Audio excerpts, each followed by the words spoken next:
அனைத்து விவசாய நண்பர்களுக்கும் வணக்கம். நம்ம இன்றைக்கி இந்த பதிவில் எதை பற்றி பார்க்க போகிறோம் அப்படின்னு பார்த்தீங்கன்னா, விவசாயிகள் மத்தியில் ஒரு பெரிய சந்தேகம் இருக்குது. நெல் வயலில் நம்ம மருந்து அடிக்கொள்கிற தண்ணி வச்சிருக்கலாமா இல்லை தண்ணியை வடிச்சிடணுமா அப்படிங்கிறது. பொதுவாக நம்ம என்ன சொல்கிறோம் அப்படின்னு பார்த்தீங்கன்னா, நீங்கள் மருந்து அடிக்கொள்கிற தண்ணி இல்லாமல் இருக்கிறதே ரொம்ப பெஸ்ட்டு. ஏன்னா நம்ம உதாரணத்துக்கு ஒரு பூச்சிக்கொல்லி அடிக்கிறோம் அப்படின்னு பார்த்தீங்கன்னா, அது புழு மேலேயோ அந்த பூச்சி மேலேயோ பட்டு அதெல்லாம் என்ன ஆகும்னா அந்த தண்ணியில் விழும்.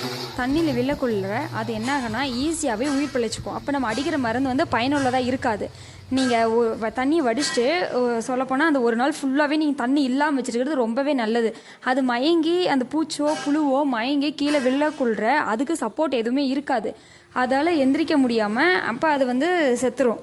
அப்போ நம்ம தண்ணி இருந்துச்சு அப்படின்னா ஈஸியாக அது வந்து திருப்பியும் மயக்கம் தெளிஞ்சு எந்திரிச்சு வந்துடும். அதனால் நம்ம விவசாயிகள் வந்து தெளிவாகவே தெரிஞ்சுக்கோங்க, நீங்கள் தண்ணி இல்லாமல் நெல் வயலுக்கு மருந்தடிக்கிறது ரொம்பவும் நல்லது. இனி விரல் நுனியில் விவசாயம்.